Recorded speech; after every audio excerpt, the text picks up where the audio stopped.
E aí pessoal do YouTube, CP aqui na área trazendo mais um vídeo para vocês. No vídeo de hoje eu vou apresentar para vocês uma nova série aqui no canal, tá? A Reaproveitando Materiais, tá? Eu fiz um vídeo desse metal aí que eu tô mostrando para vocês. Na verdade eu ia pegar esse metalzinho aqui que eu tô testando na minha esmerilhadeira Black Deck só para fazer o review do produto. Entretanto, na hora de jogar fora eu falei assim, fiquei com dó. Cara, será que não dá para aproveitar isso aqui um pouco melhor?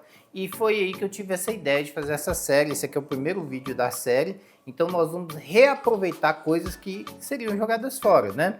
Primeira razão para reaproveitar é porque o mundo está cheio de sujeira, né? Não comporta mais sujeira. Então, se você reaproveitar as coisas não vão para o lixo e também não vão sujar o meio ambiente, não é verdade?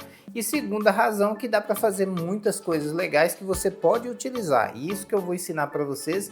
Eu vou fazer um chaveiro utilizando, né, esse ferro que ia ser jogado no lixo, e reaproveitei ele e fiz uma coisa que eu estava precisando, que é um porta chaves muito legal. Então assista o vídeo aí, espero que vocês gostem. Se não é inscrito no canal, se inscreva, deixa o like, valeu, até a próxima e fui, queridão!